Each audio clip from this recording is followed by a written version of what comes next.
Okay, but bras off, moo-moos on. Let's go.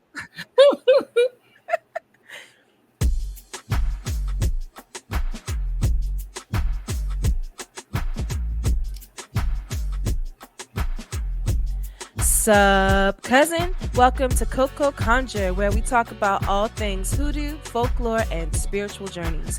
My goal is to give foundation to the novice and inspiration to the advanced practitioner.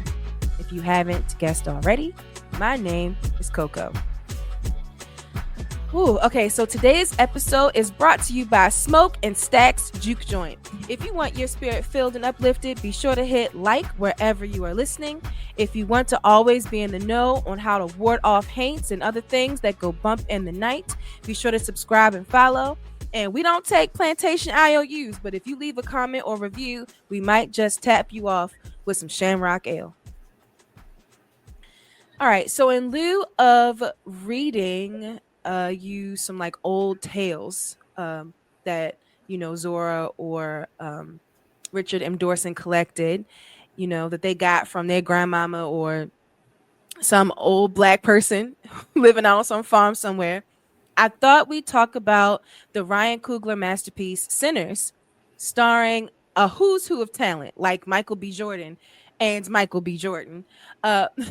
Because we don't gather around the fire pit and share tales as much anymore. Instead, we tell them through visual and performative arts. So to me, films like this one, like Sinners, is no different than the stories that I read to you guys every month. Here to discuss the film with me is a channel regular. Let's all say hello to your older cousin, my big sister, Big Sis. Hey, Big Sis. Hey. Hi. I demanded to be here. You did. You were like, no, but when you doing the review, because I got things to say. So we have a lot of new cousins that have joined ever since I dropped this video about karma and hoodoo. And cousin, if you want to really get to know Big Sis, then you should check out her episode From Witness to Witch, where she breaks down what led her to a high demand religion and how she exited stage left and found her spiritual practice today. Honestly, it's the interview that often has cousins riveted and is the most commented on. Your story is very, very powerful. To prove my point, here's a comment from our cousin at Great Value Lando. Oh my God, I cried when I found this. I've been searching high and low for more hoodoo and black ancestor spirituality. And you're also an ex-JW too? I walked away from the JWs 2 years ago and have been on a roller coaster trying to figure out my spirituality. I landed with Mahayana Buddhism because I love the philosophy behind it. However, I would love to incorporate my roots and ancestors into my spiritual journey. I think I found just what I needed with your podcast. Thanks again, cousin. Much love. Isn't that wonderful, sis? Look at you inspiring people. I love that. I was so happy to read that one. But okay, so say the person, our cousin listening to us now, they're like, too long, didn't read. Big Sis, do you mind telling us a little of who you are and maybe give us a brief description of your magical and spiritual practice? So basically my practice is very eclectic. It's very much still have hoodoo roots, but I still pull from a lot of different places. As you know, I incorporate crystals into my practice, meditation. I'm always trying to align and keep my chakras aligned. Yes. So yeah, I pretty much pull from a lot of different places, but I would still say that I'm foundationally a root worker. It's hoodoo is in our blood, so yeah, I still would say that, but definitely still eclectic.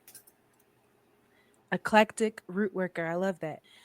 Thank you for sharing that with us, Big Sis. I think it's important that, the listener knows where we're coming from. Yeah. Okay, so let's get into this movie review.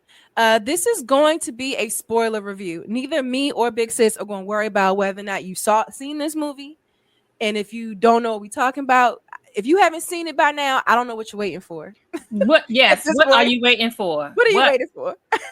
So, fair warning, Big Sis and I are going to say all the things about all the stuff that's happening in this movie, okay? So sis, I got us some conversation starters here, just to like get us in like into the mix. We may hit all these questions just naturally, and that's fine. So let's start with what was your overall impression of the film? Okay. First of all, as soon as I left that theater, you was the first person that I called. Because Yeah. when I tell you the joy, the excitement, and just I was just in awe of the movie, the storylines, the characters, um, just the visual aspects of it were 10 out of 10 across the board. Mm-hmm. And when I saw that the character Annie was a root worker, baby, I said, what is happening right now? Like, I was so hyped in that theater. I was talking, you sis, you know how it gets down in the theater. Don't come with me to see the movies if you don't want nobody to be talking to you, because Having conversation. I'm the wrong person. Because Right. I'm talking because I got to express what's going on and what's happening. Yes. So when I saw that, my sister, of course, was the first person that I thought of, because I was like, she has got to. First thing popped in my head, my sis has got to do a review for this movie. Period. Yeah. Period. And then I got to be on it because I got things to say. But You yes, you want you want to know what's overall, crazy? whew, You want to know what's crazy is that every single like online black witch, root worker, whatever, if they black and they like in the spiritual space, every mhm. last one of them has a review of this movie right now, like all of them. Because it's like my world is being Yes, shown on the big screen. on TV. It's Yeah. like it's real. It Hmm. literally made, and then just the reality, like it wasn't woo woo, Yeah. it was so real, Hmm. everything that she did. And I just was applauding the whole thing.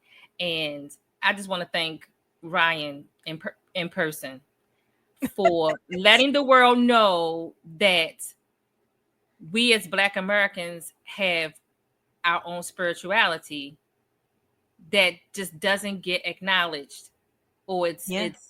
it's downplayed as something that's, demonic or evil. Like, I'm just so thankful that he portrayed it in the way that he did. Yeah. For yes. I'm okay, so I'm a film kid, so I'm about to get real nerdy. I thought Mhm. that the my overall impression was not only was it a well shot, well thought out film, it was also like I don't know, it was like soul moving. Um Mhm. I have I've only listened to one review of this so far, and it was because I knew that they would not review it the same way that you and I are about to. It's from this podcast called The Weekly Planet, and it's two white Australian men.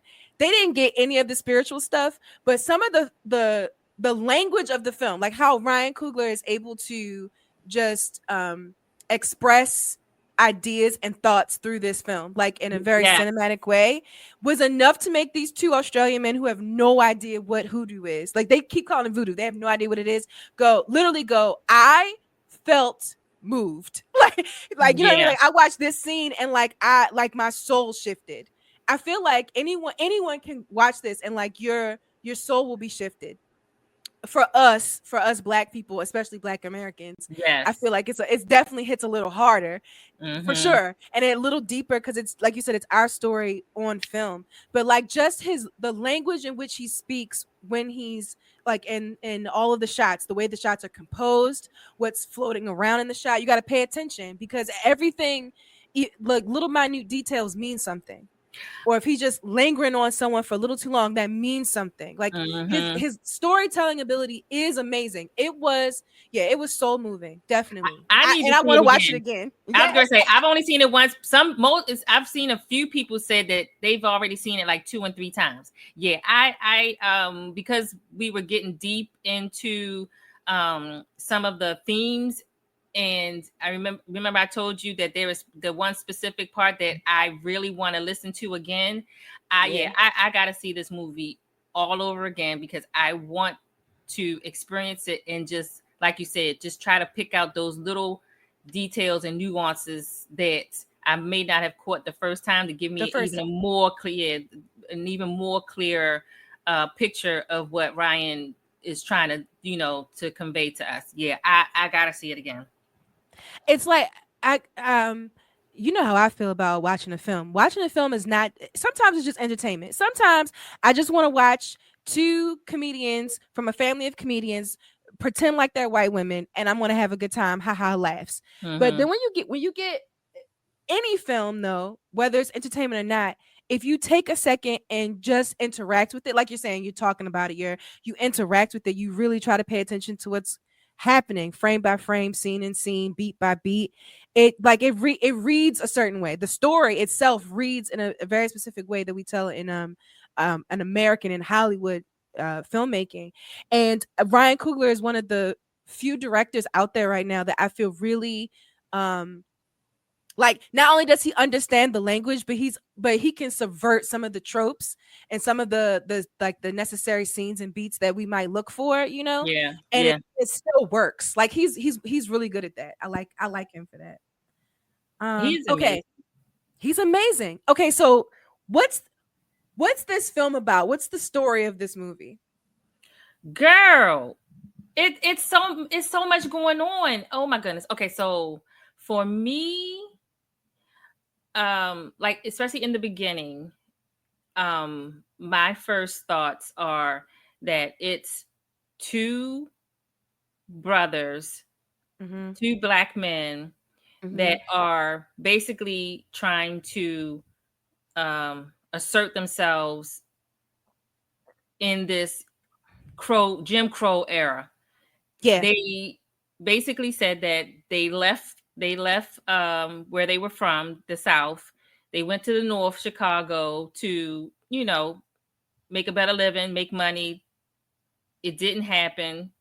Of course, we know that they're pretty much criminals.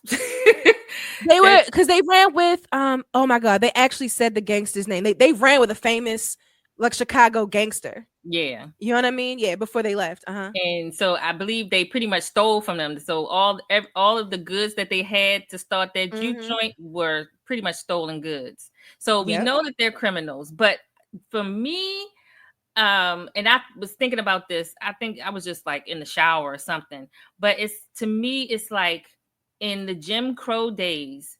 Not saying that that's the only resort that they had, but it was a means to an end in my world, in my thoughts. I'm not justifying it, but to me, in the Jim Crow days, black men, they were just being oppressed on every angle that they could, if they're living, that in order for them to have some type of success, what we consider success, monetary, I guess, success, those were the things that they had to do.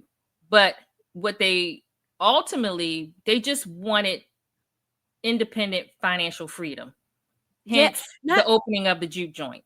of the juke joint. Not just that, but like they wanted okay, that well that's talking about themes. Let's so I agree with you. The two brothers, their name is Smoke and Stack. They're played by Michael B. Jordan. Definitely they drive the film. But I Mm-hmm. kept asking myself, like when I got to the question, what is this film about?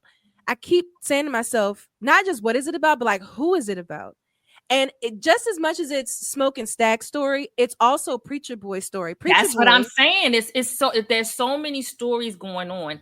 Can you really? You have to touch upon each character yeah, because that's why they that's pretty he did a wonderful job in developing those characters, letting us know who they are, what they were about, their what they want. background, Yeah, and yeah, and what's pushing them forward. What do they want? That's always the first question that you, as a screenwriter, as a director, even as an actor, the first thing you say to yourself is, what does this character want and how are they getting it?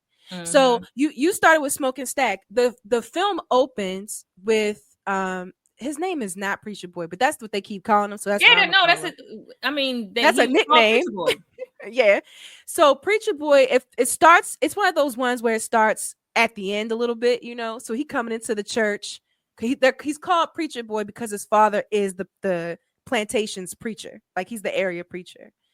And we find out that, you know, his father wants him to continue in that legacy, to be a preacher, to be a spiritual, upstanding leader in a community, right? But all Preacher Boy want to do is play the guitar. He Right. wants to play the He guitar. wants He to do wants to music. sing. He wants to Mhm. express himself through music.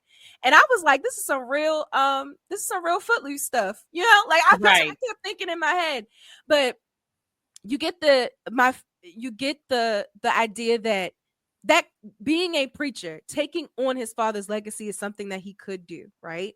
But you know, why would he when his two cousins, Smoke and Stack, just came into town and they're opening up a juke joint and you know, they're the ones who gave him this guitar and they're also the only two people he knows that's gotten out of the Mississippi Delta. Right. Even though they came back, they were able to get out, right? So in my mind, I was like, the film is about this boy not just becoming a man, right? And like learning how the world works, but also making the choice to making the choice to decide how he wants to walk his path. Basically. Yep. So you got Smoke and Stack, but also Preacher Boy. I don't know. That's why I was saying Ryan Coogler is so good at like storytelling because in traditional storytelling in Hollywood, you have a protagonist. Yes, their best friend or their whoever else, you know, might have an equally powerful story. Think like Pirates of the Caribbean, where you got Orlando Bloom's character and Johnny Depp's character. Johnny Depp's Mhm. character steals the show, Mhm. but it's not his story. Do you understand what I Mhm. mean? Like it's Orlando. Mhm. So like you have that, but Ryan Coogler literally was like, I'm going to present to you this landscape, this tapestry of people in this film. And there are two equally important stories that are being interwoven together that mean everything. Like you cannot have one protagonist story with like you can't have Preacher Boy's story without Smoke and Stack. You can't have Smoke and Stack without Preacher Boy. Like all Right. three of them together are driving this film. Yeah. It's good. It's really good. So what are some important themes? What are some important things? What are some character things that are like really important for us to talk about? I have several, Okay, but I'm ready. you just popped another one in my head when talking about Preacher Boy. I like how you were saying he could have easily uh took, you know, the path of becoming a preacher, Yes. since that was probably all he knew, with his father being a preacher. He was trained, he was being molded to be a preacher. But Yeah. music was in him. Music was what made him feel alive. And so to me, that brings upon, remember that conversation that we had a few episodes ago when we were talking about people's purpose? Yes. Your purpose and your legacy. Yeah. His purpose was to play music. That like the And the fact like that's what I'm talking about. Once you know what you were meant to do and you do it well, like that is your purpose in this space, in this and you have world. to and you got to protect it. When he was in that car with first, before we go on, I want to say Michael B. Jordan, and he's playing two characters. He did it so well that at no point did I confuse which one I was looking at. Girl, At no point did I at confuse no is point this one Smoke or is this one Stack? Is this Elias or is this Elijah? At no you point. knew even though that It they was were so subtle. twins. It was so subtle, but I never forgot who I was looking at. Nope, nope. And the um, oh my he goodness, was when Preacher Boy was in the car with Stack, and Stack was like pushing him to like, okay, well, get the guitar. Let me hear what you're doing. Let me hear what's going on. And Preacher Boy started. He played that guitar. He started to sing. I was like, whoo, like I right? felt it up my neck. His whole reaction, like Yes, all he sang was two words, and his whole reaction was like, "What?" That's what I'm talking about. Like when people find their purpose, it that should just be what drives you in this world. And I'm so thankful that Ryan really drove that home, because remember, I believe it was Stax that pretty much told him to go back to the plantation, right? He didn't want that was him to Smoke. be, that was Smoke. I'm sorry. Mm-hmm. No, that was No, it was Smoke. He drew a gun on him and everything. It was Smoke. Smoke said, "Don't walk this path." Stack and I walked this path because our father was a right, bad guy and we had no right, choice. We went off to war. We went to Chicago. We ran with the mob. We stole from the mob. We had no choice. But you have a choice because you come from a father who is doing good, right? right. Smoke was literally like, my father was evil. Your father is good. Mind you, their fathers were brothers, right? So they're Mm-hmm, talking about each other's uncle. But mm-hmm. Smoke was like, so you go to, I forgot the name of the town, but you go to this town where there's a bunch of respectable black people and you be a respectable black person. Don't do what I'm doing. Don't stay here. Don't stay here with this plantation nonsense. Don't share crap, but don't do what I'm doing either. You got to go be a respectable black person because that's good for you. And I feel like we hear that same story, like hood classic hood stories, right? Yeah, Everyone, you and that, neither you nor I grew up in the hood, but we know the story. Right? right. Where it's like this one kid in the hood is a complete and utter nerd. They're good Mm-hmm, at math, they're good mm-hmm. at language, they're good at science, they're good at something. And it's a like they're good at debate, right? And all these hood guys around them are like, you can't run with us. You Right. can't run with us They because you protect are them. you Right. They can't protect that you kid. can't stay here. You have to get out and be Right. great. You have to You know what make I it mean? out and do better than us. But Exactly. but it's like you said, we everybody at some point in time has had that, because it just, in their mind, it just seems unfathomable that, like you said, you don't take that safe road. Sometimes that safe road is not what's for you. But also sometimes the safe road is the only option. Like Mary, Like uh Mary. like Stacks. Okay, so Mary is both Smoke and Stack left women behind when they went off to war and just never kind of came back. So Mary is, I think the term is an octoroon. So she's Mm-hmm. 1/8 black. Her grandfather was half black, right, or something like that. So she's like an octoroon. Her grandfather was black. She's an octoroon. So she's played by Hallie Steinfeld, who actually is a like. I know it's archaic to say, but that's actually her legacy. Like that's her lineage too. Her grandfather was black, right? Oh, I didn't And know that. and but Mary is like, we talking like what? How many generations ago? Like she's white passing. She's a white, like in She's a today's white standards, woman. we would say she's a white woman, but in those standards in Jim Crow era, she's white She's passing. right. You understand what I mean? And so Stack is like, yeah, I love you, but like you can't, you gotta stop. You have to leave me alone. You gotta stop being around all these black people. You know what I Right. mean? Like you need to go back to Arkansas to your white husband and your white children and live your white life. Like you cannot be here. And we could say the same thing, that she's going through the same thing that Preacher Boy is going through, Yeah, right? because what did she Like say? When they had that conversation, she said, "I did not choose this life. yeah, she ain't choose it. She said, I did not want to marry that white man. I did not Nope. want to have those kids. But that her But basically, for her to survive in that Jim Crow era and live a quote unquote decent, life, that's what had to happen. not just that, but she also had to do that to protect the people that she loves. That's Yes, why I got mad when she kept trying to stay. Because Stack was, girl. I got so mad. I was like, you can't. Yes, they welcome you in like family. I was sick Like of her. literally, Annie, who is Smoke's, fling, was saying like, That's his yes, woman. she's family. okay, sorry.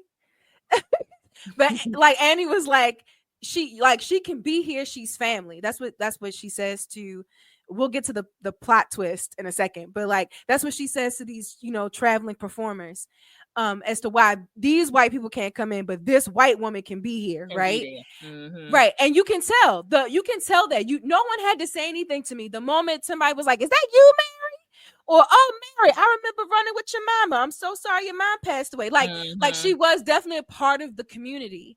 But like to be there was not safe. If she got No. caught by like there's clans people around. If she gets caught with any one of these black people, she's not going to die. She'll be fine, but she's putting everyone else in danger. You know what Yeah. I mean? But that's not the path that she wanted for herself. Like that's not the choice she would have made for herself. She, in her mind, she belongs in this community. She's a black Right. woman belonging in this community, Mm-hmm. and she cannot. It literally felt like, as angry as she made me, it literally felt like it was tearing her apart to not be with the man she loves and to not be around Exactly. the people who care for her. You know what I mean? Exactly. What were some other important themes? Freedom came up a lot. Freedom came Freedom. up a lot. Mm-hmm. But before we get there, because we talked about Annie's character. I told you I loved Annie's character because um the way she was introduced, she was in her shop Mm-hmm. and you just knew by her shop and what she was doing that she was the community healer. She was the root worker of the community that everybody went to for whatever their needs were. Uh-huh. And the one kid that picked up something from her gave her, it wasn't even real money. It was, what did you call it, sis? It was some type It was of a plantation coin. Yeah. plant. It was Could some only type be of, used on that plantation. exactly. So it wasn't even real money that they could go and, to another city or town or whatever and use that money. That money was only for, like you said, their plantation. So she wasn't making money off of her goods and services. So that depiction of her being, providing a service for the community, but she wasn't benefiting off of it, I just thought was so loud, Mm-hmm. so loud to me. And it just warmed my heart because that's, I don't know, that's just how it should be, you know. I think what I what I like about it is that you had three representations of community leadership. So you got Preacher Boy's father, who's a preacher, Mm-hmm. who, had they not been in that juke joint on Saturday, probably would have been in church on Sunday. Like everyone knows they call him Preacher Boy because everyone knows that pastor. You understand Mm-hmm. what I mean? Mm-hmm. You have Annie, who the moment that shit starts to go sideways and she's the first person to pick up on it, they didn't even question what Nope. she was saying. They knew that she knew, and they knew that They if she knew knew. and she said it, then that's what it was. You understand what I Yep. mean? Like Yep. like a spiritual leadership. But then you also had Smoke and Stack, who were able to like rally people around them to create, like, to help bolster the community. You know what I Mm-hmm. mean?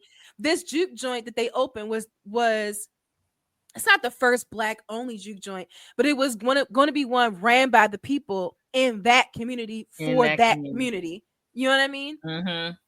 Leadership was definitely heavy. But yeah, Annie, the idea that Annie was more about healing, more about making sure you got what you need, and understanding that we're talking about people who don't have.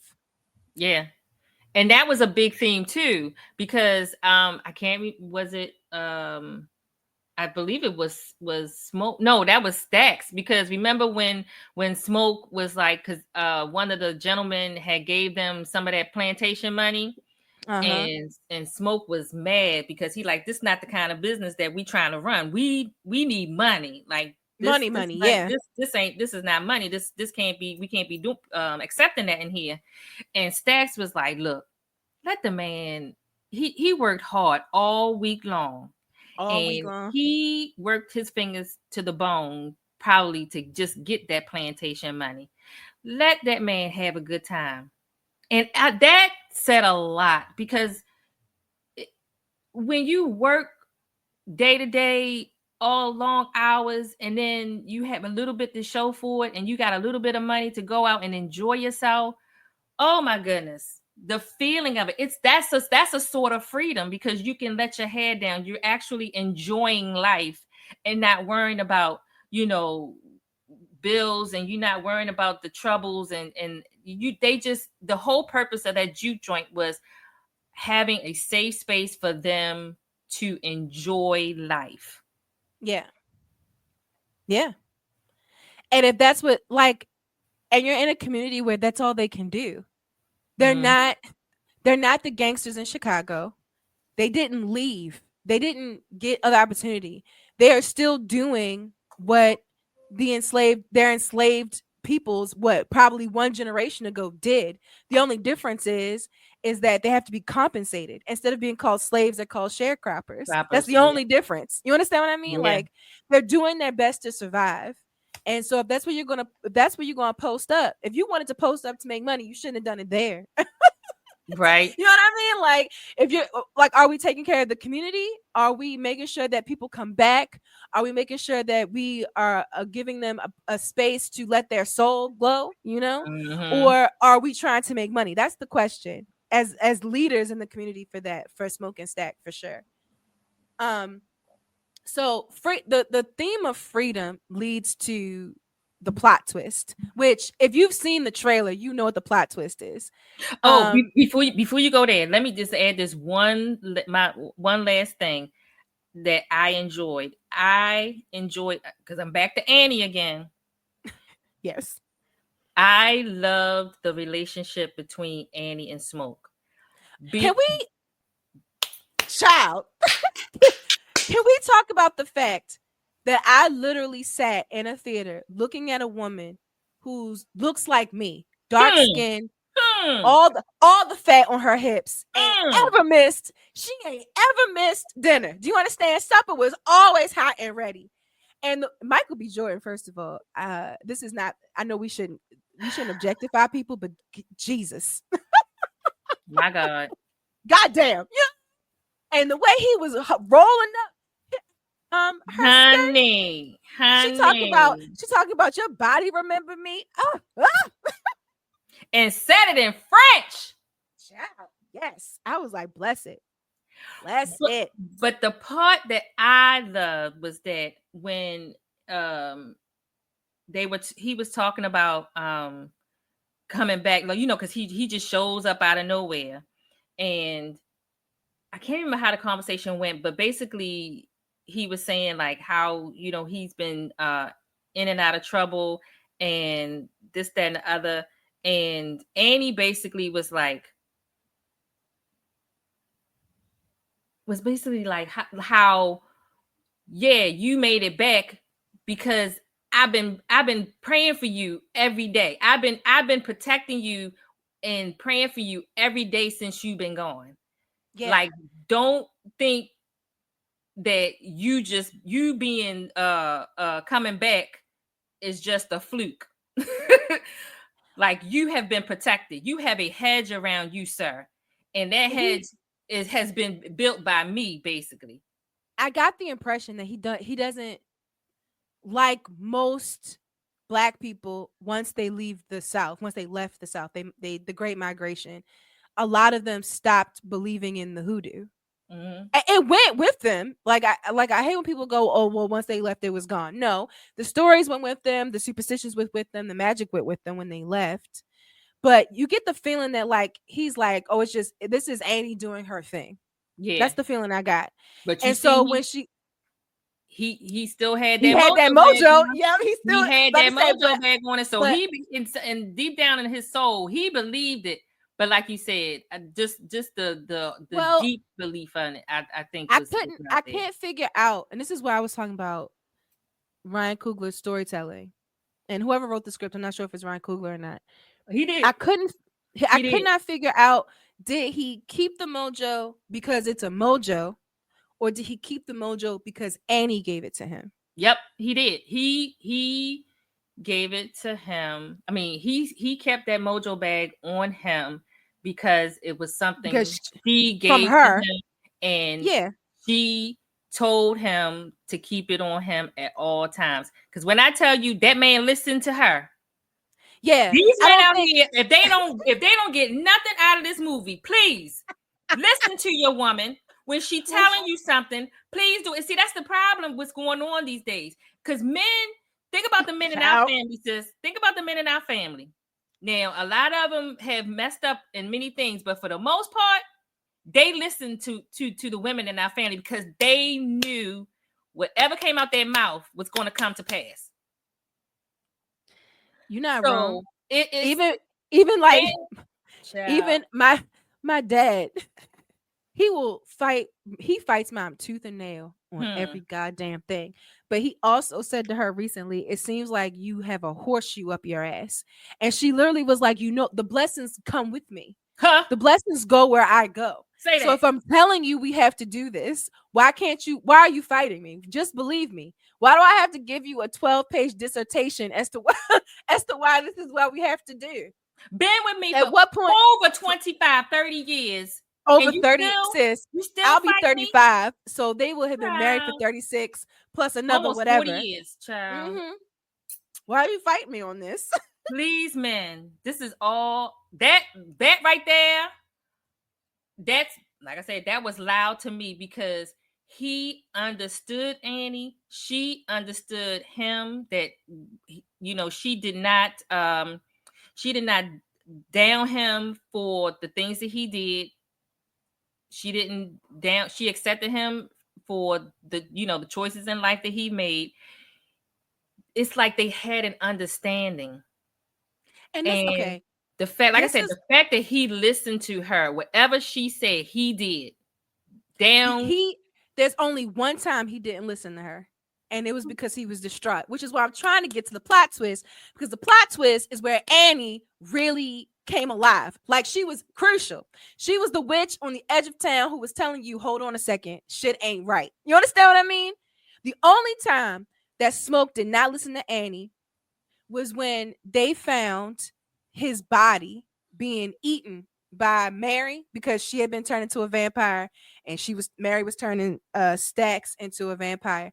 And do you remember what Annie told Smoke? Annie said to Smoke, "We can't leave that body in here. We have to put it outside." Remember what she said? Yeah, that's And do you remember what he yeah, that did? was just He was yeah. like, "I'm not moving his body. I can't He move said his 'cause that body." was And then what happened? yeah.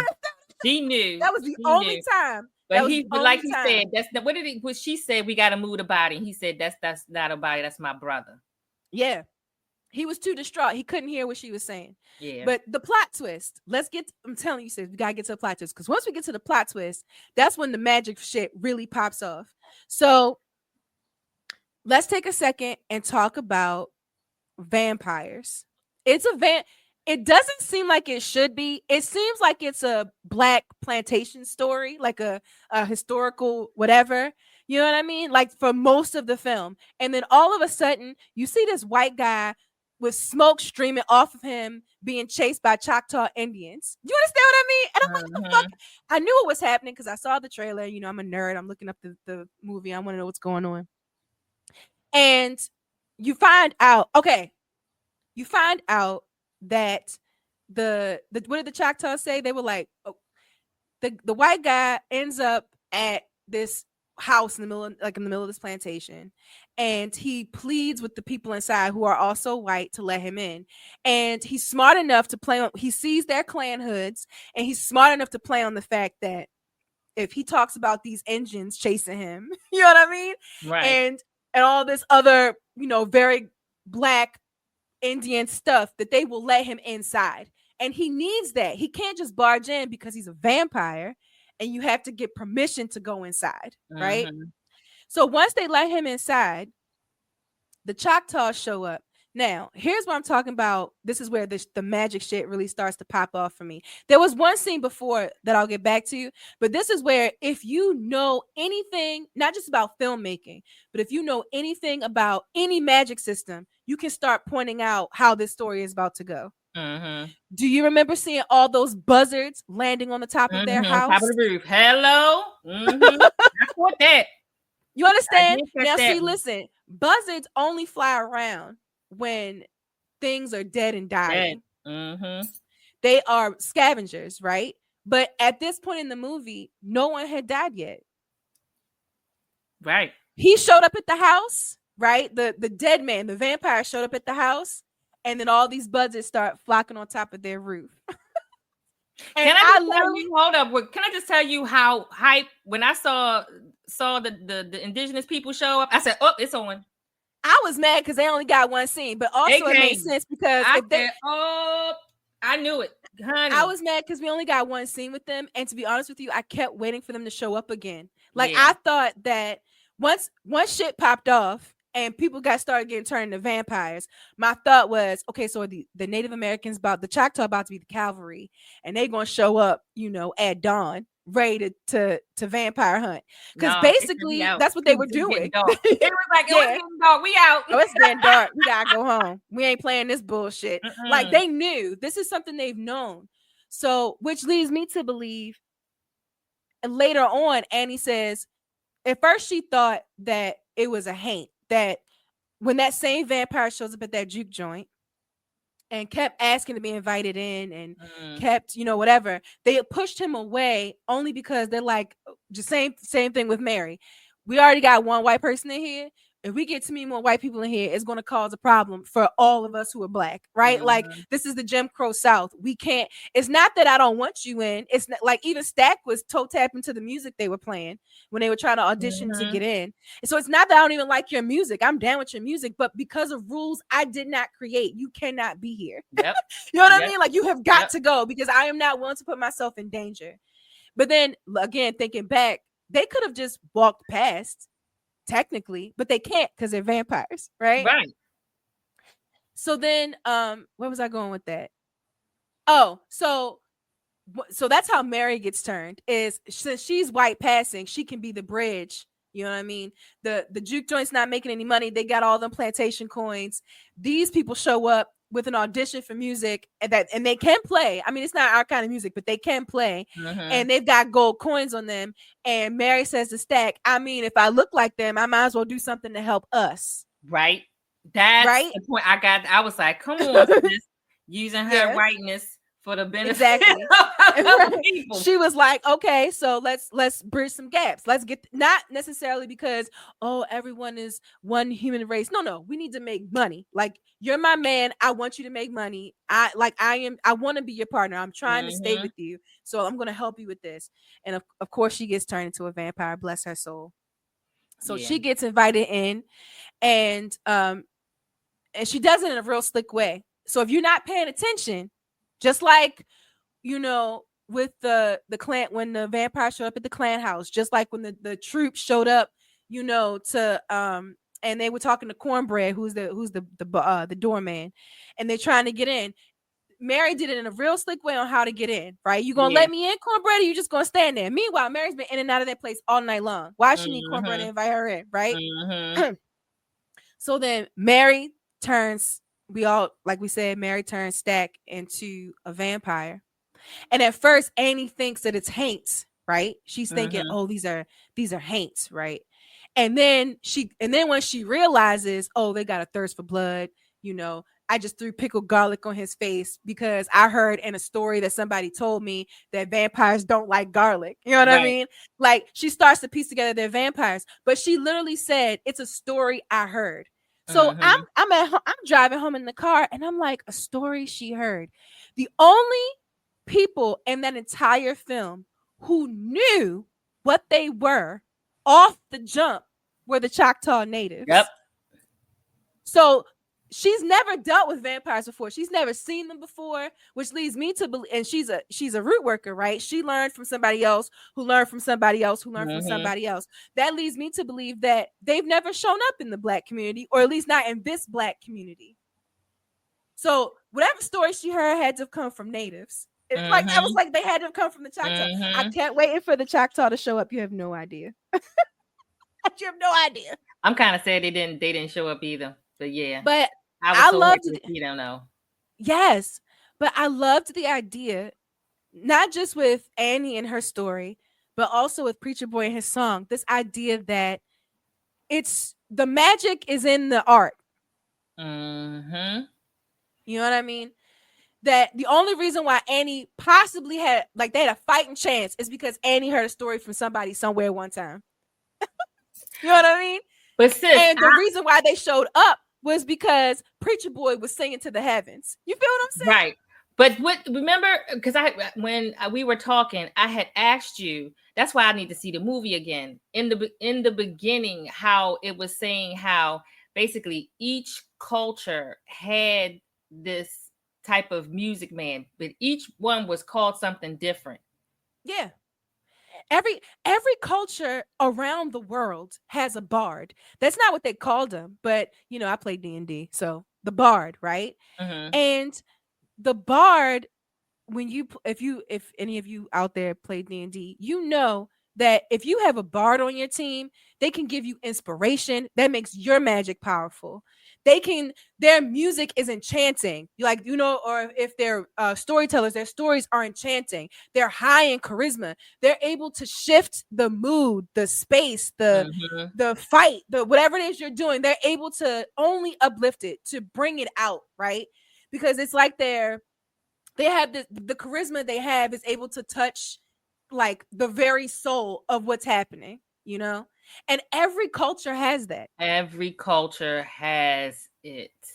you know and what's so great, I think, about Black American culture is that our it right, we Mm-hmm. tried, it starts with us, and then people are so enamored with it that they like it more than they like us. Yeah.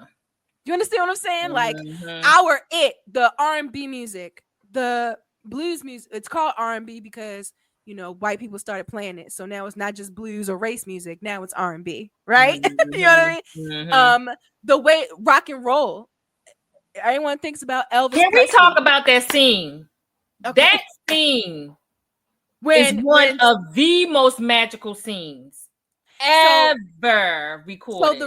the reason why to the listener, the reason why the vampires are drawn to this juke joint is because Preacher Boy sang. Mind you, people have been singing all night long, right? They Mm-hmm. got an old man who's been singing. He's a veteran at the art. He's been performing all his life, right? Even for white people, right? He's been performing Mm-hmm. everywhere all the time.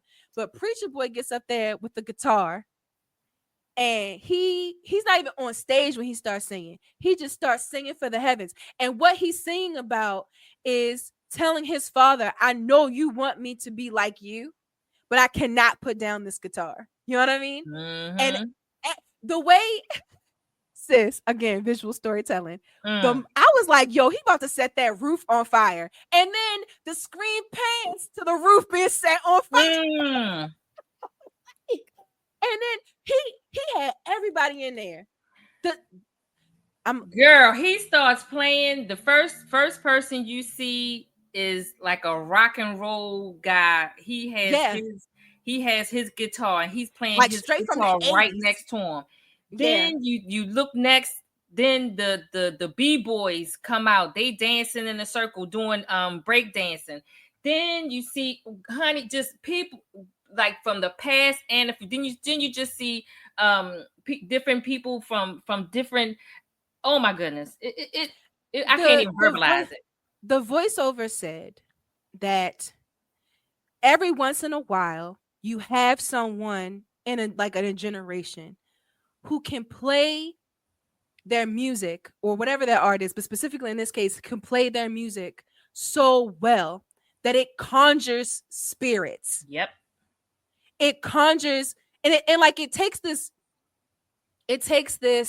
moment in time, and it like bends time. So you're pulling from the past. You saw the various different African nations Mm-hmm. drumming, and and the full I forgot the kind of I don't want to call it a costume, but it's like the straw, It was like the their religious they're uh religious shamans, yeah. But like yes. they would dress, they would have a mask, but they would also dress in full straw, and they would spin around Mm-hmm. in the like in their little village or town or whatever. And when they did that, They literally, it's the same as us sweeping now. Yep. That's why we sweep. Yep. You know what I mean? It's because you know, in the amalgamation of nations that make up Black Americans, right? There was a group that not just swept, but they literally dressed in straw and spun Mm-hmm. around town until they got to the edge to sweep out all the nonsense and tomfoolery that collected in the town. You saw them. And then not only does it bridge time and space, because like you said, you got the future, you got the past. But now, because you've got their friends Grace and Bo, who run the general store, who are Chinese American, they're Chinese Delta, right? Mm-hmm. They're the only Asians in the whole movie, right? And when Smoke and Stack show up, they talking to like the way they were talking to each other was like they've known each other. They grew up together. You can tell they've known each other all their lives. Yeah. Grace and Bo, these two Asian Americans, are a part of the culture. No one blinks an eye or thinks twice about the fact that they're there, right? No. Nope. But just like how all the ancestral roots that make us up are invoked in that space, their ancestral roots are invoked in that space. They're dancing like us now, but then you start to see, you know, it's not geisha, but you start to see the Asian performers, the ones that dress like demons and performed. You start to see the women perform. You saw all of that shit. Girl, You know what I mean? every time, I could, my eyes couldn't focus long enough because I was like, what else is going? It was just so amazing to see all those ancestral, cultural aspects of everybody that was there just show up, dancing with everybody in the room. It was like they didn't just Preacher Boy's power, his mojo was so strong, not just with that guitar, but like with his voice, everything about him, the way he wrote the song, everything, the way he performed was so powerful. This boy was conjuring people, conjuring spirits that had nothing to do with him. Mm-hmm. He wasn't calling for the ancestors. He was calling for any and every shaman who has ever existed. Mm-hmm. Do you understand what I'm saying? Which is why the vampires show up. Yep. Because we see later in this demented ring shout. That's the only way I can think about it. It's my second favorite scene in the whole movie. Yes. Is you see, instead of singing this real, mild and no passion and no like when the vampires show up, they sing this real, I know no other way to say it. Dry and white. It was so white. And when I say white, I mean white American, right? What you expected from that music at that time is what they sang originally. But then they sing that song again. Homeboy he's Irish. He's from Ireland, the main vampire. He's straight up jigging in the middle of the demented ring shout. Baby. All of a sudden, we got harmonies. When he started water dancing and kicking them feet up, I said, you better dance, sir. You better work them feet and dance, because you know what did we always talk about, sis? We always talk about how white Americans, how they have so much culture that they can pull from and understand from themselves, that it just boggles my mind. Because that river dance, baby, if I could river dance, I sure would. He was getting it. And then you see all at this point, all but like 5 Black people have been turned into vampires. Yeah. Right? So you start to see them literally ring shouting around him, stomping, moving around him, adding their soul, adding their rhythm to what he's doing. Mm-hmm. He's not, and that's the thing. I feel like the easy interpretation of the vampire in this film is to say that he wants to steal Preacher Boy's magic, but that's not it. That's the easy interpretation. I think personally, this is just CoCo talking. I think he didn't want to steal it. He needed it to keep going. He wanted it to add to his. He didn't want to steal it. He didn't want to like take it for himself. He wanted that. He was like, his soul is trapped in his body. They're vampires. Their souls are trapped in their body in this version of vampires. And he's like, I heard your call, and I want to meet you. I want to take, like, I'm meeting you where you are. And with your power and my power, the two of us, we can do some crazy shit. You understand what I'm saying? It's Mm-hmm. not it's not a it's not a full out, oh, I'm stealing your magic. No, no, no. He's saying if I add my magic to your magic, I can touch places, right? The two of us together can get things, can touch Yeah. places that we alone cannot do. Yeah. Because That's in the yeah. same breath as an Irish person in America, he's also not considered white. You understand what I mean? He can Right. pass. He can drop the accent. It's a lot easier for him to move about the world. But also, like, why would he have to do that when he can just turn Preacher Boy into a vampire and the two of them can rule shit together? Mm-hmm.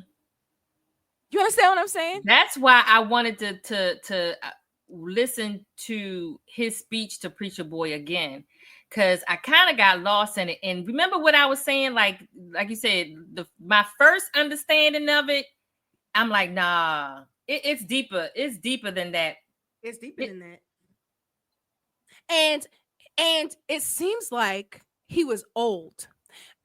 oh yeah, There's he was he definitely was old as hundreds and shit. hundreds of years old. He was Because he what was did he older than say? Oh, America. that's the part. Remember when Preacher Boy, when he had Preacher Boy in the water and he basically was dunking his head under the water.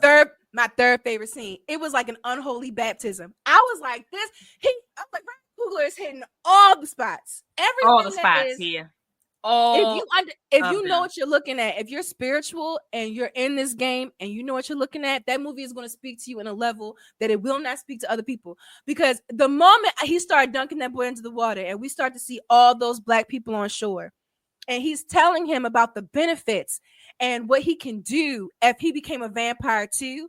I was like, this is the most unholy baptism I've ever seen in my life. Mm-hmm. And then what did Preacher Boy started to do? He started praying. He started praying the Lord's Prayer. Our Father who art in heaven, hallowed be thy name. And then what did the vampire do? Honey started saying it with him. I said, what? Oh, there it go. And do you remember what you said to me on the phone? You I said that that's something that I would have did. I probably would have started saying the Lord's Prayer. But then I'm like, oh my goodness, the devil knows scripture too. So it wouldn't work on him. And then what did you say? I said that's one way to look at it. But also, like this man said, when the same people came to his island in Ireland and stole his land and forced his people into servitude, not the same as what happened to black people. I want to get that clear. I am not about this Irish with slaves too. That's bullshit, right? But his land was stolen too. He was forced into a demographic that he didn't belong into. He was free until these British people showed up on his land, right? They forced that. And what did they use in order to subjugate them? The same scripture, the same prayers. And what did he say? And it brought me solace too. It brought me strength, and it helped me through my hard times too, even though it's the religion of my oppressor. So it's not that he's a devil. I mean, technically speaking, yeah, he's a devil, but he's not the devil, right. capital D. Right. And we could read it like, oh, it's the devil knows scripture too. But I read it like I know that game. But what did you say too? Even though he said the Lord's Prayer, it didn't work. It didn't work. It didn't help.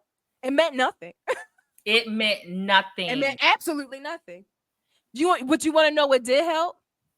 What did help is when Preacher Boy slammed that iron-laced guitar into his head. That's what helped. That old world magic. That shit that was there before we got into Christ, before we got into God, that's what helped him. Just like when we get that fight scene between Smoke and Stack, right? Smoke has on Annie, the mojo that Annie gave. Stack, you could read that scene like Stack. Wait a minute, sis. Back up before you even go any further. The scene where I talked about earlier when Smoke and Annie was talking, and she asked him, did he still have his mojo bag? What did she do? She took that mojo bag and she refreshed it. She refreshed it. She poured, what was it? I guess that was like liquor or some type of. She poured libation over it. She prayed over it. She lit her candle. She did all the stuff. When I tell you, I was like, "Come on, sis." And you know what? I'm gonna get back to my other point in a second. But you know what? I think that as hoodoo practitioners, when you start reading the manuals that people leave, like the modern practitioners are leaving, and you start hearing talk about, oh well, someone else touches your mojo, it's dead, or you know, you just got to feed your mojo, whatever. We never talk about how you don't like. You can just take it back to the original practitioner who made it for you and have them refresh it for you. That's a thing. And it's like all things in hoodoo. It looks mostly like what she did. Real Mm-hmm. simple. It don't gotta be this. I gotta put on my white robe and I gotta cover my hair with my white Right. whatever. I And gotta I got wait for nightfall, the full moon, and the full moon. And no. It doesn't look like that. It doesn't look like that. But yes, Annie refreshes her mojo. So when Smoke and Stacks, at this point, Stack is a vampire. Smoke and Stack are fighting. You could read it, and Stack gets the upper hand. And you could read that scene like, oh, Stack can't bite his brother because it's his brother. But I don't think that means anything because Stack was willing, Mary bit Stack. You trying to tell me that Mary's love for Stack was less than Stack's love for Smoke? I don't think so. no. Not Mm-mm. at all. The reason why he could not bite his brother was because of that mojo around Smoke's neck. He Yeah. couldn't get close enough to do He it. wanted to bad. You He can tell wanted too bad. he wanted to bite him bad because in his eyes, now that being a vampire, he figuring he doing a good thing. He want his brother to join him to live this new life of freedom of being a vampire. Yep. And I can't remember off the top of my head, but the prayer she prayed over that, I don't think was necessarily to God.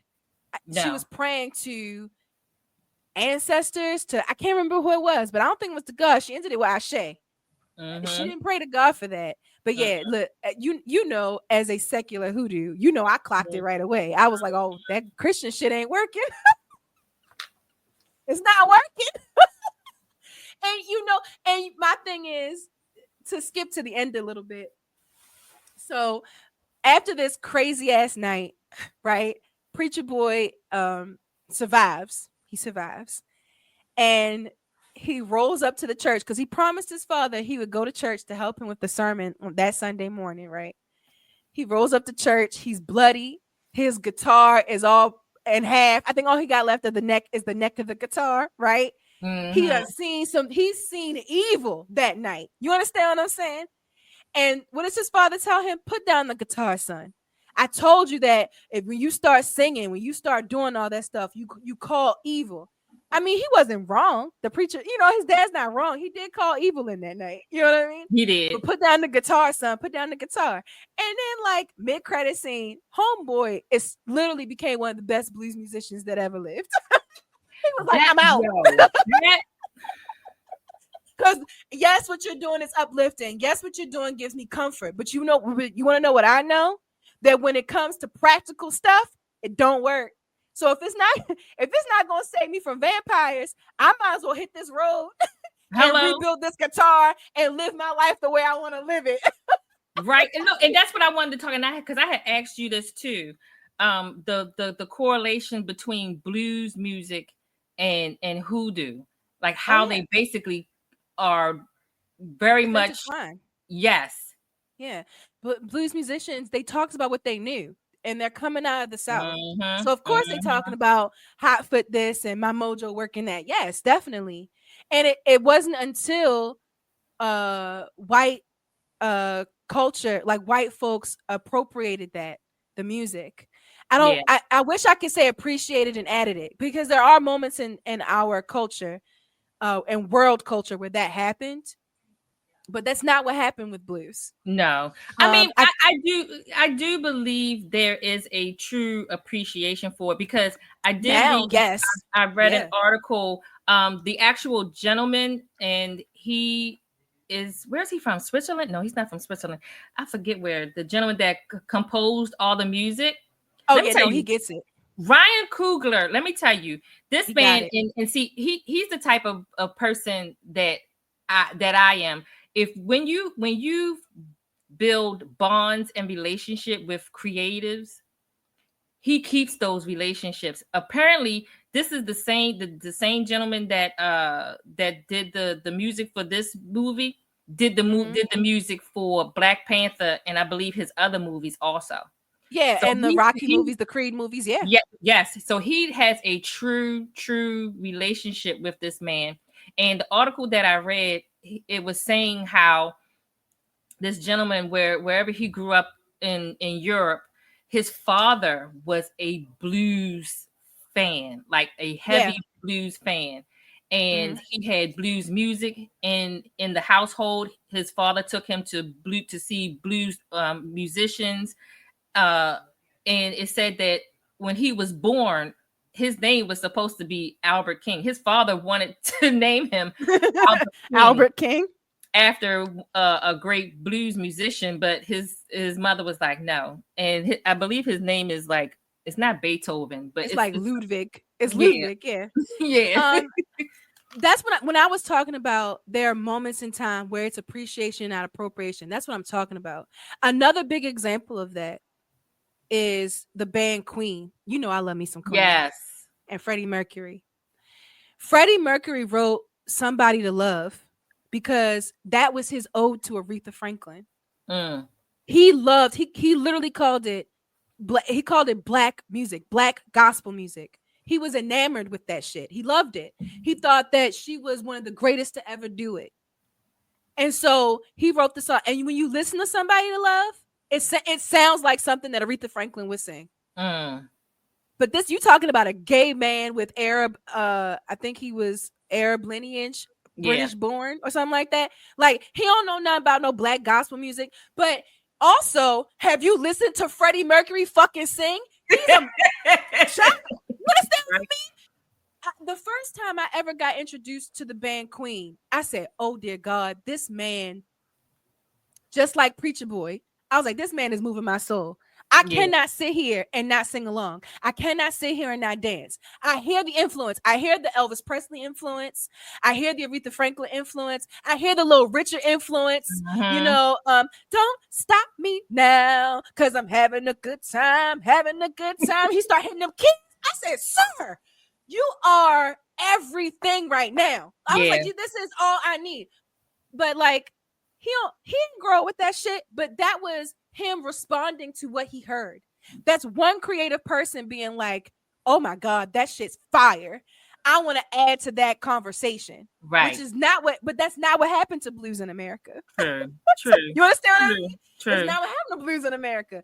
Just like rap music. We all know rap music came out of Brooklyn. We all know that for the longest time it was underground. But when it was in New York, those same DJs, you know, the early DJs were being invited to spin in punk clubs with white kids. Yeah. And then white kids was like, yo, this is fire. You know what I mean? And they got it because rap was underground and punk was underground. Yep. And then you start hearing rap, Korean rap and French rap. And I was like, what's happening? Girl. But it's not like it's bad. It's not Vanilla Ice appropriation. You understand what I mean? Mm-hmm. It's like Eminem. No. I'm into this shit. You understand what I'm saying? Right. Like, it's a conversation that's happening. And it's a lot different when it's a conversation that's happening and it's just straight up appropriation. I honestly believe that. I'm about to get skewered. I'm pretty sure I just lost a couple people, but I swear to God, if you have never heard this, because there was a this kid Devon I used to work with when I worked at the aquarium downtown. Mm.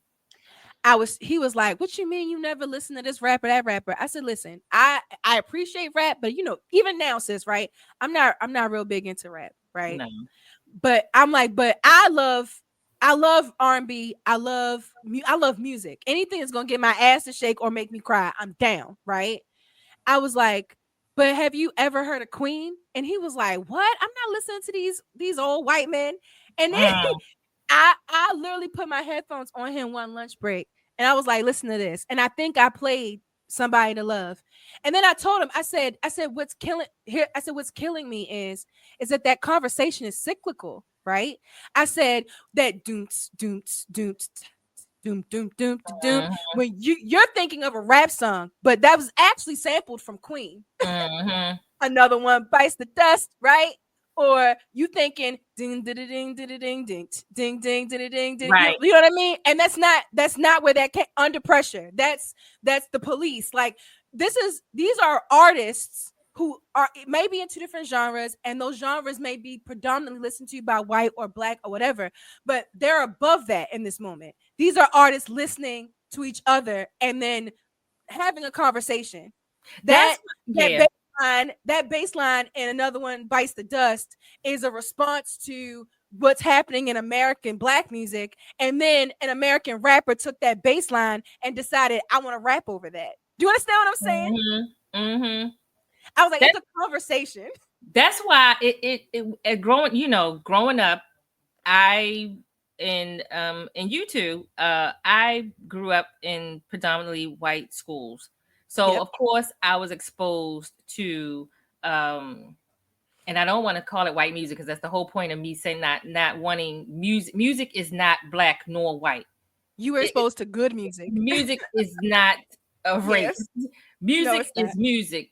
Just because Yes. a white artist may be the one that's created that music, it's still music. Music moves everybody. Yeah, it moves you hard. Okay, okay. Here's a question that's not on here, but I wanted to ask. I was thinking about name some artists who had Preacher Boy's power. Freddie Mercury is definitely one of them. Yeah.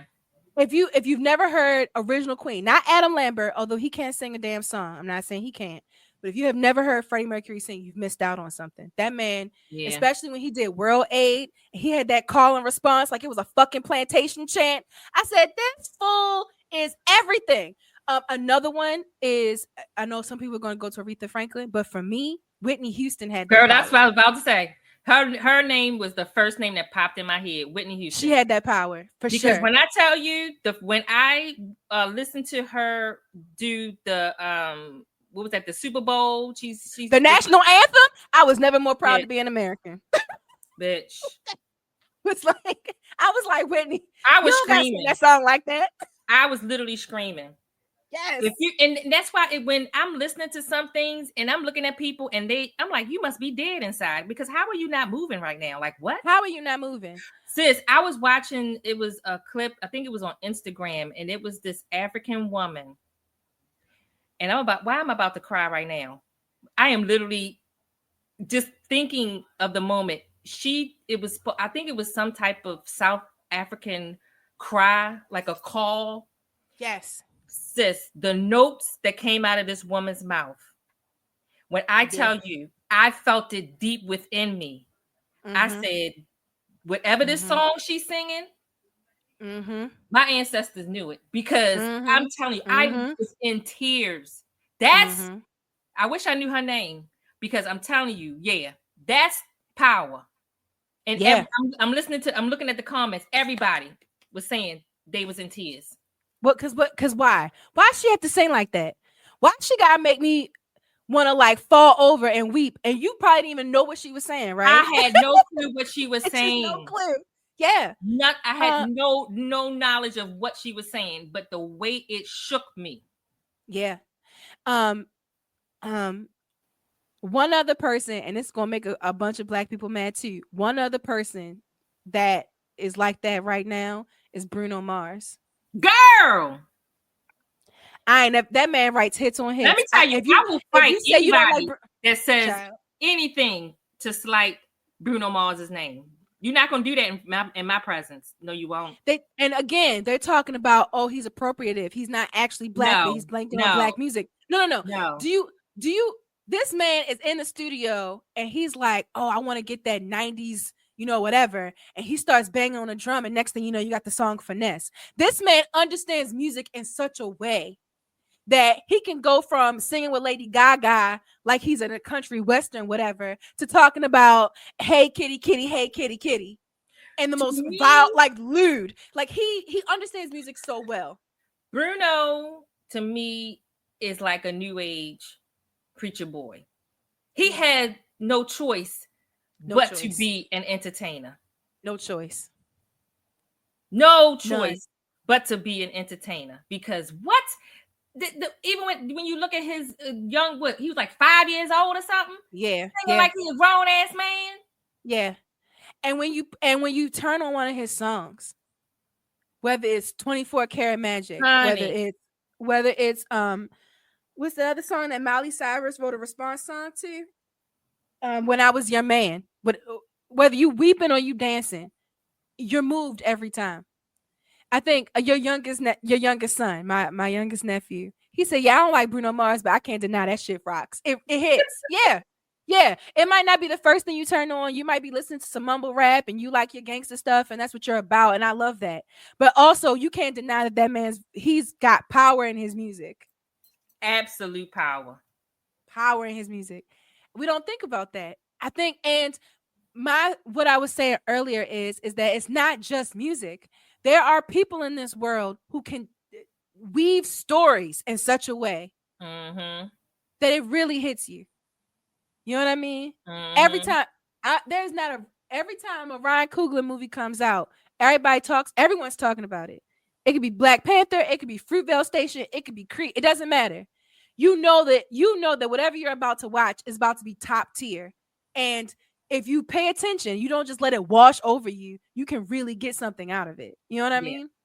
And one thing, if Ryan don't do nothing, he's going to represent the culture, and he gonna make you understand it, and he gonna make you Yeah. learn a little bit more every time. Yeah.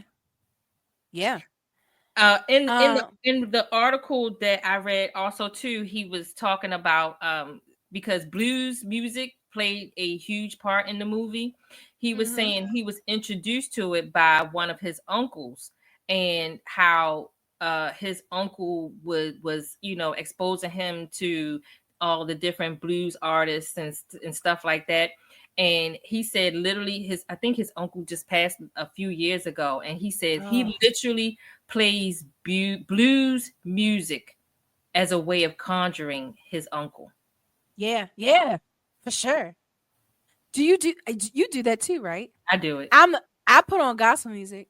Yeah, I don't I do it as definitely do often as I used to because of where I live now and my neighbors being butts.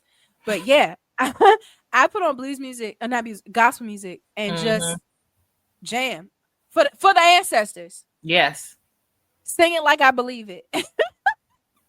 for grandma, definitely for great grandma. Oh my goodness! Yeah, yeah, When I read that, I was like, that wow. makes sense. Yeah, that makes sense to me. Sis, even when I'm with the pagan group up in Frederick, you got the demure one when you went with me that one time because it was all about reflection, introspection, and healing. But Yeah. when I went for the spring equinox, baby, they brought them drums out. No, they didn't. Yes, they did. And them folks up there was like, oh, because for them, when you're talking generalized witchcraft and paganry, you're raising the vibration. That's what they're saying. Hmm. That Hmm. scene when Preacher Boy is singing, he was raising the He's in the vibration. He vibrations. was to us, to you and me, we conjuring. You know what I Mhm, mean? We're not raising nothing. We pulling it down. You understand what I honey. mean? Like we but either way, whichever way you look at it, we are thinning that veil. We're bridging that gap, right? Mhm. Them drummers started drumming. I was the first one. I literally told the drummer, I said, you start to play, I promise you, I will start to move. I promise you. I am not like these other ones here. I am not shy.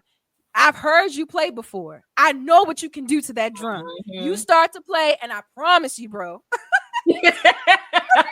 I'll be dancing around this fire like the Christians are coming for me today. Do you understand? I said, I will. I said, you gonna think I one of them old school British witches dancing with the devil in the woods. I Hmm. said, you start playing that drum, bro. He just started laughing, but him and his team, they started playing, and you better believe. Hit that. Oh, there's this one guy. Oh man, now I gotta look him up. He has a song called "Move My Soul." His name is Kaplan. He used to sing with Pentatonics, another group who's What? very good at Pentatonics they do acapella as well. Yeah, And when yeah. they sing acapella, I'm like, who are you singing for? Like, Mhm. what what gates are you trying to open?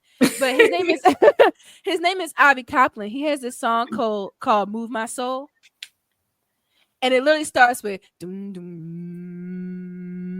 dum, and his voice is like real deep, right? Mhm. There's a fire in the mountain, there's a fire in the sea. I was like, sir, I don't know who we're conjuring. I don't know what culture we moving to, but it's he's good. On see, look, now I gotta make sure. Let me write a note because I gotta make sure we put these songs in the show notes so our cousins can go back and take a listen. Yeah.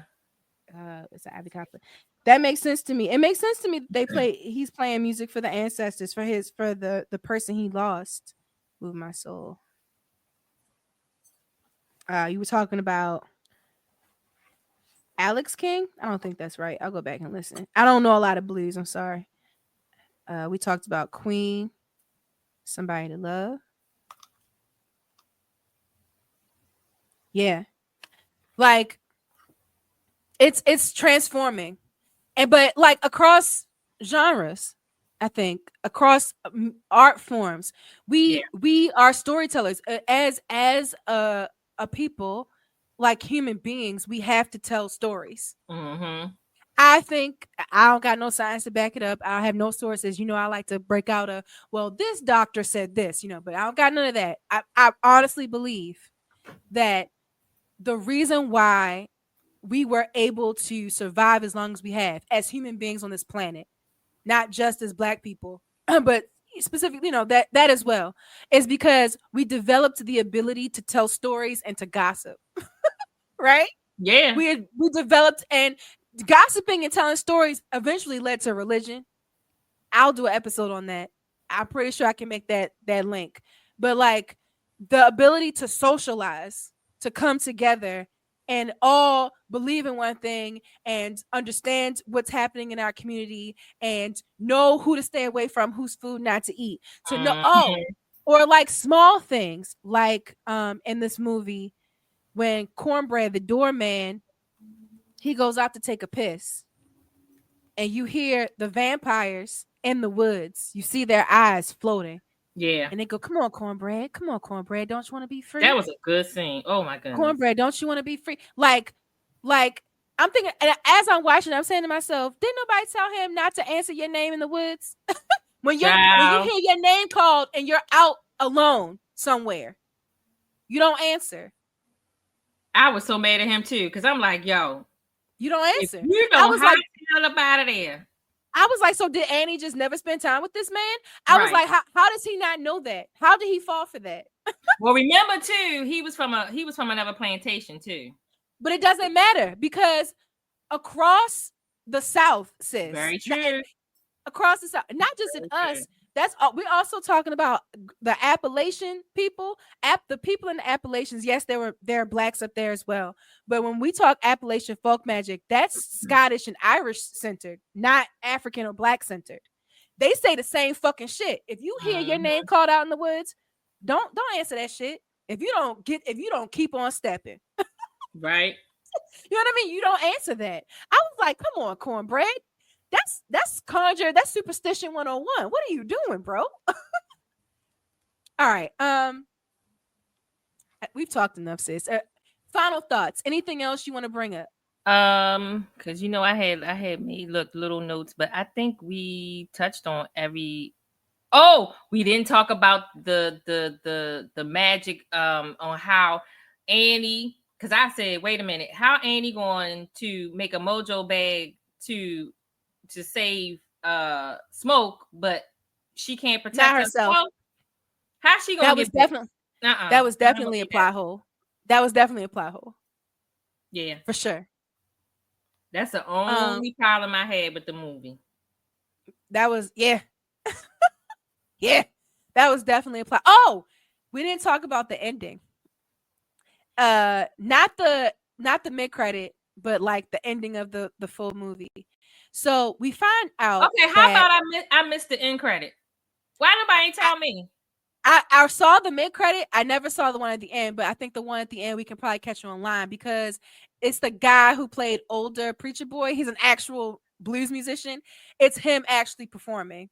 And when I go and see, I'm gonna see it again. I'm probably gonna see it again on Friday. I'll make I sure ain't I seen none of stay. that. I ain't And seen none you of know what? And I should have known better because no one moved. When I was in that theater, not a single person moved. Child. And I was like, "It's not a Everybody got Marvel movie." no. You know what? I had to leave, child, because Yep, yep, Call of yep. Duty. I had to go to So, work, child. but so so we find out that Smoke and Stack, they brought this old. They didn't know what it was used for originally, but they bought this building from a white guy. And Smoke told this white guy, "Hey, listen, we own this now. If I catch you on my property, I will shoot you when I see you." Remember he said that? And remember I told you guys that the vampire, when he was running from the Choctaw natives, he ran into two clans people. Well, come to find out, if it's not bad enough that Preacher Boy is calling in spirits, both conjuring the good and the bad spirits, it don't matter, right? He calling to Mhm. everybody. If that's not bad enough, the next morning we find out that the clan was going to show up anyway to kill all of them. Right. Because I bring this up because this is a plot hole I thought about until I was thinking of until something in the car ride today made me go, "Oh, that's the answer." So the reason why we know is because in this vampire system, the vampires, when you become a vampire, you share collective thoughts and memories with everyone else. So for example, when Bo, the Chinese man, gets brought into the vampire clan, and that's exactly what they are, that it's a clan, right? Right. um Now all of a sudden the Irish guy can speak Chinese, right? So Yes. like everyone shares memories. So that's why I was like, it's not necessarily a race thing. It's a I need you, we need each other to survive thing, right? If like I'm trying to survive, you're trying to survive, together we can survive. That's like the freedom is in being understood, right?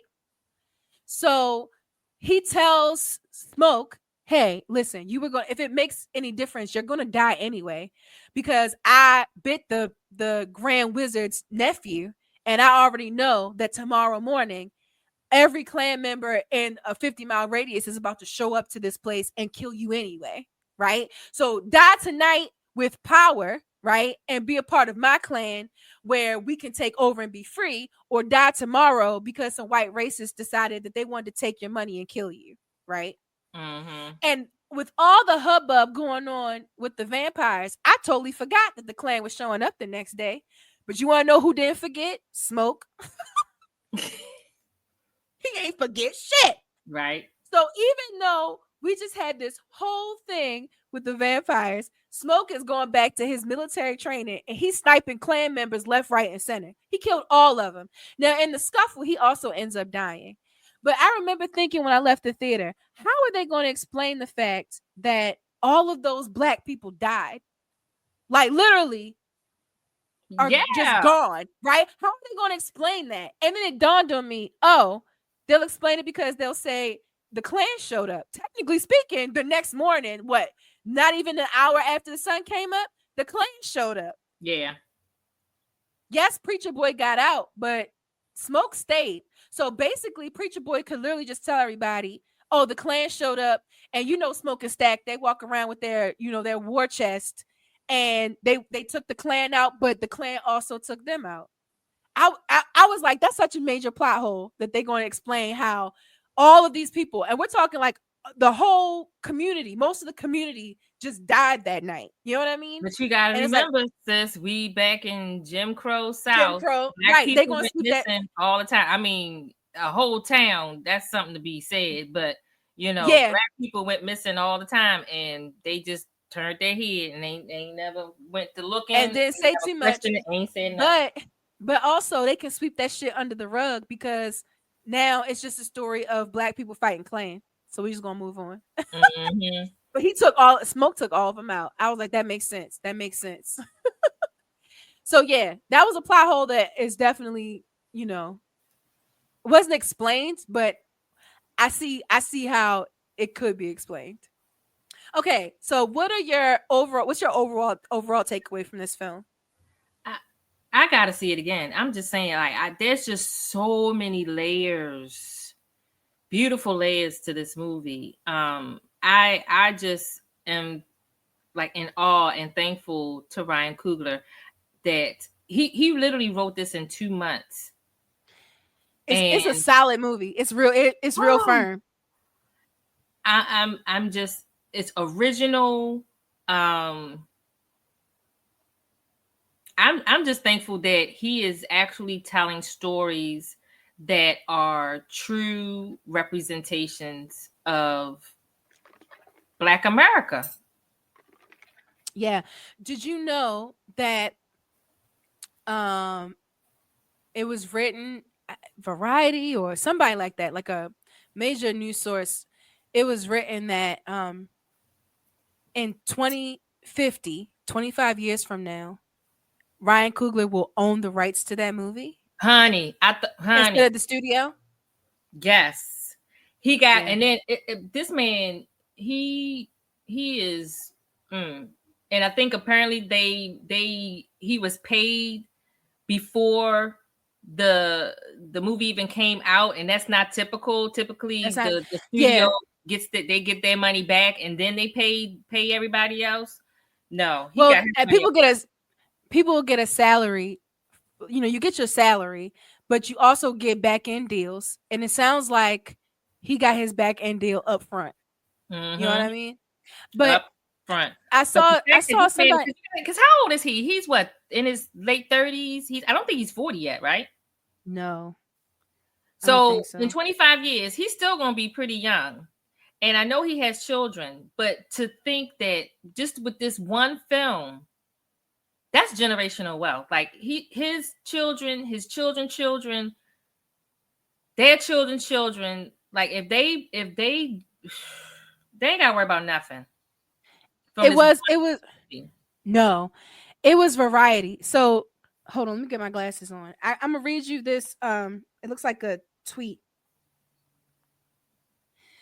and I wasn't expecting this from who responded, but the tweet is from Variety, and it says Sinners has amassed 61 million in its global debut. It's a great result for an original R-rated horror film, yet the Warner Brothers release has a 90 million price tag before global marketing expenses, so profitability remains a ways away. That's what Variety tweeted, right? Ben Stiller Honey, I saw it. Come on, comes back Ben. and says, in what universe does a $60 million opening for an original studio movie warrant this headline? Yeah. Cause I what? said, I said, Ben, look at you being an ally. That was it was a microaggression. It was shade. It was just unnecessary shade. I mean, And it was definitely a thought out shade, because come on. You said all it, that to say what? You know what I yeah. mean? But and my thing is, it's $60 million on its opening day. People are so used to Marvel movies making $1 billion on day one, but that's not what this is. Have we learned nothing from Jordan Peele? Yeah. What was that movie? Get Out. Get Get Out out. slowly, very quietly, just took over. Right? Like it's an original story, right? And it's So literally a cult classic. Like, yeah. And like this one, just like Get Out, if you knew about it, then you knew about it. And then you went home and you said, hey, listen, you want to see a good movie? You gotta go see this movie. And yeah. then by the time I got to see Get Out, because you know I was working at my box store for a long time and I couldn't get out. But so BJ took me to go see it. Oh, sorry. I'm gonna try that again because I'm gonna cut that out.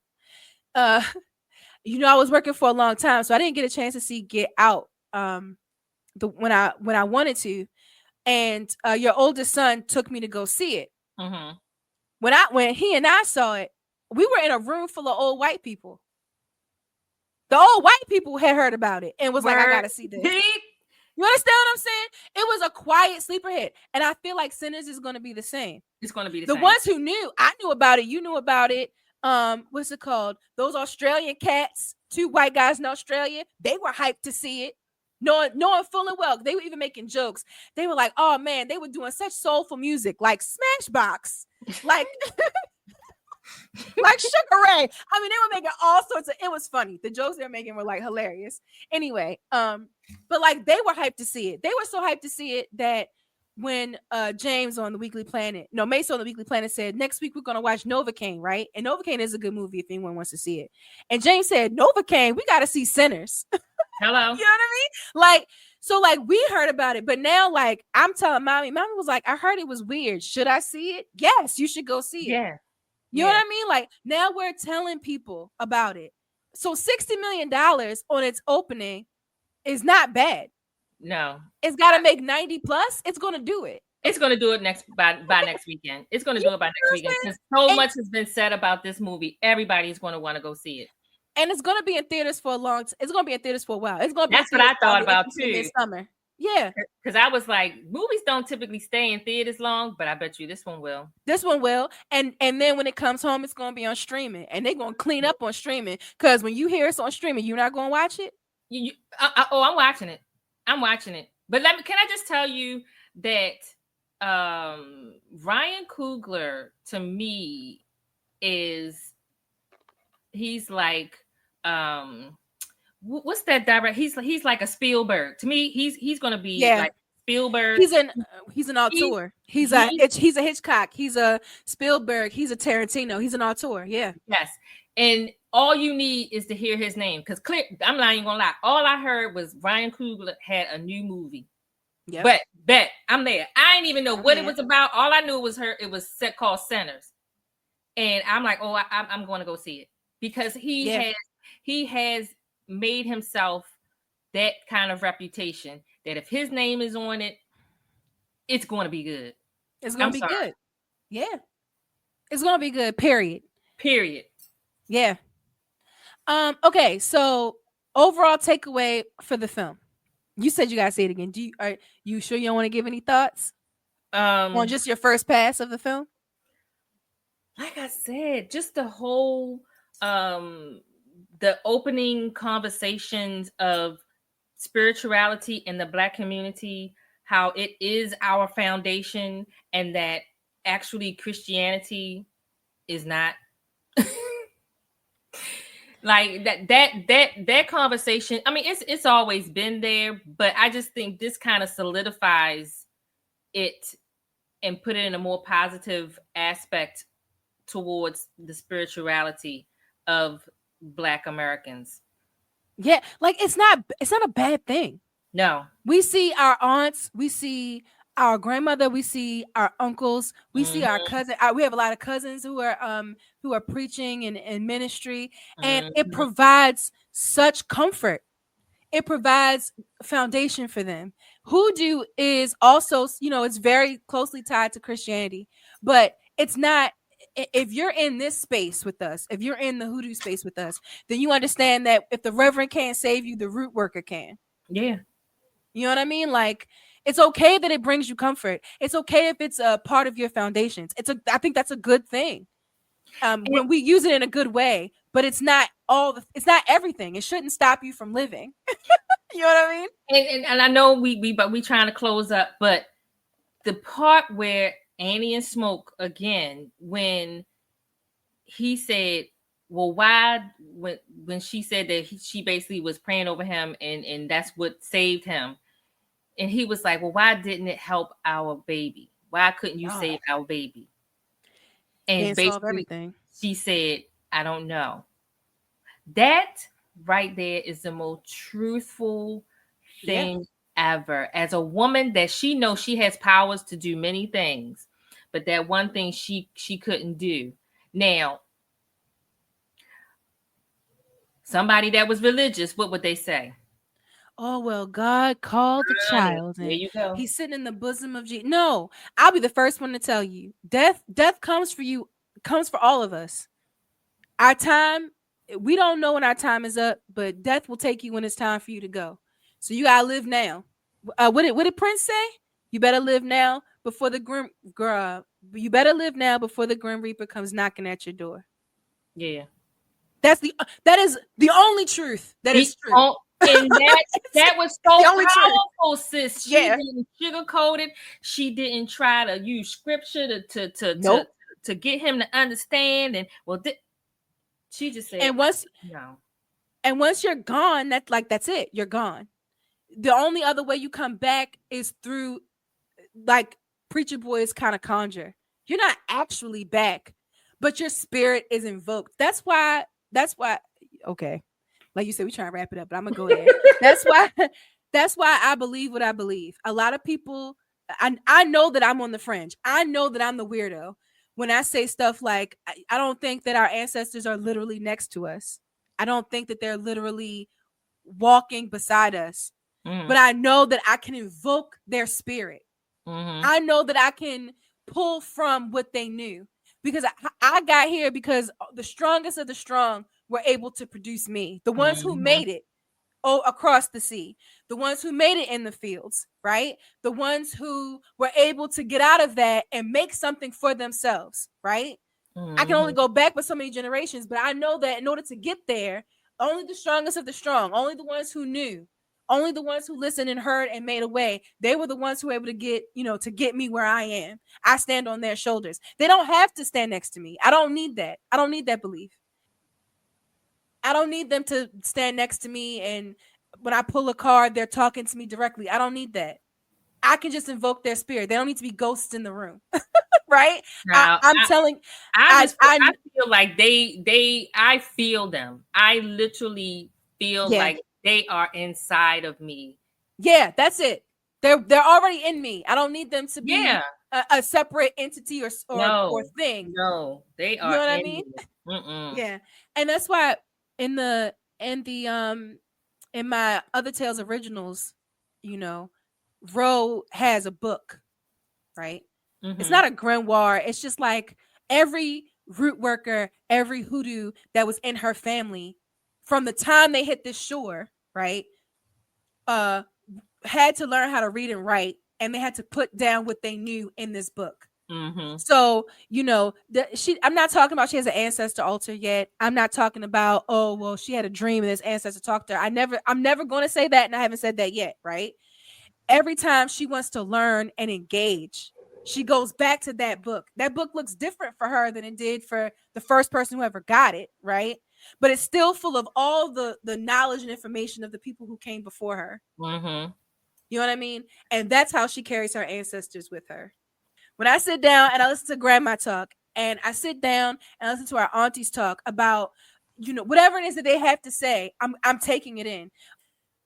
Okay, my takeaway from the film, we trying to wrap up. My takeaway from the film is that, and this I don't think this was a takeaway he meant us to have, necessarily, but like as a spiritual person, there's more magic than just the spell.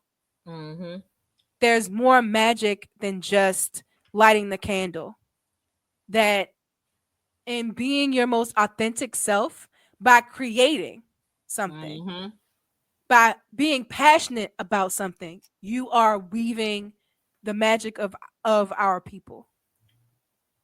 This to me, the same way how Preacher Boy was able to conjure spirits and whatever, to me, this film with Ryan Coogler and Woomy and Michael B. Jordan and all the other people in it, they created magic with this film. Oh yeah. Oh yeah. You know what I mean? They're able to really touch and invoke something in everyone who sees it. Some are a little deeper than others because of where we're coming from. Right. But if in our space, this film is a beacon, you know? And sometimes that's all you need. And I don't know, it also reminded me, I know I have a whole podcast about how the way I learned how to do certain spells or learned about certain fetishes and things like black cat bones is because I'm reading the stories that are left behind, but it like reinforced in my mind, oh yeah, storytelling, the ability to tell a story is the magic. I always say, Yeah. I'm never going to sell you a 6-month course. I'm never going to, tell you I'm the strongest conjure person of all time. But like I am a storyteller. You know what I mean? Like I Mm-hmm. am going to tell you a story, and I downplay my that of myself, and it just reminded me that like that's where my magic is. That's where I live. That's my pocket, is Absolutely. to tell a story. And we all have that. What are some further like further reading, if you will, further film suggestions that you have? I have that if they like this movie, then they'll like XYZ movie. I have two. Would you like me to go first? Yeah. My first one is if you like this movie, then you will also like Lovecraft Country. Yep, that was what I was going to say because that's the only thing I think of. Yeah, Lovecraft. Yeah. Lovecraft Country. It's the same, and it features Woomy, Annie, the Yep. woman who plays Annie. It features her in it as well, and is her name Jessie Smollett? Yeah. No, she's not Jesse. That's her brother. That's But her she is brother, a Smollett. Yeah, she is a the Smollett. Smollett. Yeah. Um, and it also stars homeboy who wanted his white girl to be Coretta Scott King. But now he's married to Megan To Good. Megan Good. What's his Like, name? child, don't ask me to remember nothing. I think that before that scandal, he probably would have been the other brother. Like he would have been Smoker Stack. And it Yep. would have been Michael B. Jordan and him. Because the two of them in Creed, that's another thing. Other further reading is other Ryan Coogler, Michael B. Jordan stuff. Creed and Fruitvale Station. If you like what they did in this one, it has nothing to do with the supernatural and Southern and all that. And it has nothing to do with that. But Fruitvale Station has to do with the plight of a black man in America. But that and Creed. If you like this movie, then you'll Mhm. like Fruitvale Station and Creed. But why can I think of that man's name? His star was rising so hard, so high, and so he just He trying to make a comeback. bless him. What's his I name? hope he gets. I hope he gets redemption. I think he's trying to come from a genuine place. So, Yeah, I believe so um, too. but yeah, you'll like those. So, Fruitvale Station, Creed. If you just like Ryan Coogler and Michael B. Jordan together, also, and Black Panther. That's another one. Obviously, if you haven't seen Black Panther, I don't know what you're waiting for. Child. And Lovecraft Country is one. Jonathan Majors. There it is. His name is Yeah. Jonathan Majors. Um, and the other one I was thinking about, like if you like the weird mixed with black culture and you like that, like that kind of thing, you're also gonna like Jordan Peele stuff. Yeah. Get Out and Nope. You know I haven't seen Especially no. Get Out. That's What are terrible. you That's crazy. That's terrible. There's a literal scene in Nope. Nope is not supernatural. Nope is with spoiler alert. It's an alien. And I can't think of that man name either. That's horrible. It's you know what, cuz it's late. I can't think of people's names. But he's the black guy, he's in the car and the alien is like decided to take some action and he rocking shit, right? And Keke Palmer's character, and you know I love me some Keke Palmer. She's Mhm. in the house and they're with a videographer, and the videographer is like, "I gotta get out of here. I gotta get out of here." And Keke Palmer's like, "You fool, stay put." Right. So the black guy, I can't remember his name, and I feel so bad. He's in the car while the alien is attacking. He literally crank winds down the window like it's the 90s, right? He sticks his head out just a little bit to see that the alien is like still raging, right? And literally just goes, "Nope," and then winds the window back up. Daniel Kaluuya. Daniel Kaluuya, that's his name. He's great. I love him. But I was like, if that's not his reaction and Kiki's reaction, if that is not the most blackest shit I've ever seen in a Mhm. movie, like that's some black shit. But yeah, that Nope and Get Out. Daniel Kaluuya is also in Get Out. If you like weird and also it speaks to black culture, those two movies will also be good. Have you thought of any? No, Lovecraft Country was the only one I could think of. Lovecraft That's Country, yeah. honey, because that's another movie that series that really had me hyped. Every show I was calling you, and we was Yeah. dissecting it Yeah, we were. It because was it good. had a lot of layers to it too. A lot of layers. All right. So I think, did we hit everything? It's gonna be like this is like a 2 hour recording. I'm probably only gonna be able to get it down to like an hour and 45 minutes, but that's okay. I'm okay with that. Usually when it's you and I don't mind it being long. Um, anything else you can think of before we get out of here? Um, yeah, I think I hit everything I wanted to talk about. It's a good movie. If you haven't seen it, then I don't know what you're waiting for. You should go see it. Um, it was fantastic. And it was a very realistic view of what hoodoo, not just of what hoodoo looks like, but what a actual root worker looks like. Not the, candles and roots and all that, but like some simple things like, let me make this mojo for you, let me pray over this mojo for you. Mm-hmm. Having an understanding of the lore and the creatures around her, of being like, and just understanding protocol, Mm-hmm. he didn't die right. Even if she didn't know he was a vampire, but he ain't die right. He about to be a haint. We gotta get him out of here. You understand what I'm saying? Like knowing things like that was so simple and yet so effectively hoodoo. I loved that. Okay. Well, before we get out of here, cousin, I want to let you know that you deserve the world. Right, sis? They deserve the world. Absolutely. So we talked a lot about paths and freedom, right?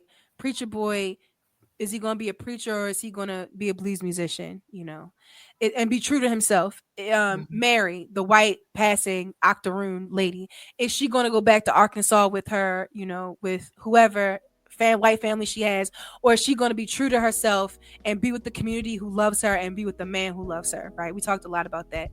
And freedom is going to look different for all of us as we walk our path.